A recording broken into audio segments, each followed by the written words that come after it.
अगर आप चाहते हैं कृष कुमार ऑफिशियल को सबसे पहले गाना सुनने के लिए तो लाल बटन को दबा के चैनल को सब्सक्राइब कीजिए और बेल आइकन को दबाना ना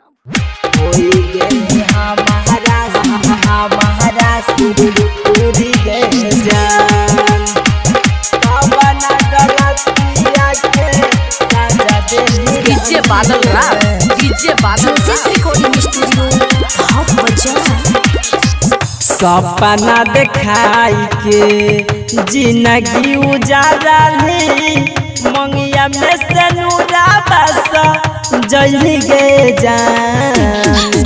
सपना देखाई के जिंदगी उजाला ली मंगिया में से नूरा बस जली गे जान।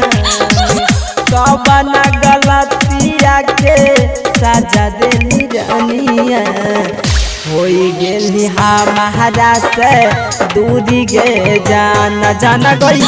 कबना गलतिया के सजा देली रानिया होई गेली हमारा से दूरी गे जान। होई गेली हमारा से दूरी गे जान।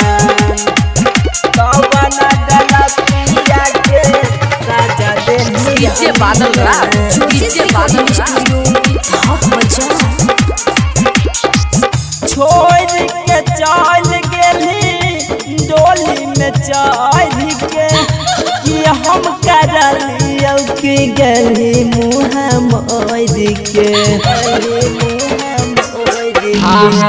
छोड़ के चल गेली डोली में चढ़ के कि हम करलियो कि गली मुँह मोर के। मिल के भोराबा आइली न कोराबा कही कही हमारा कलही गे जान। कवना गलतिया के सजा देली रानिया होई गेली हमारा से दूरी गे जान जाना गई।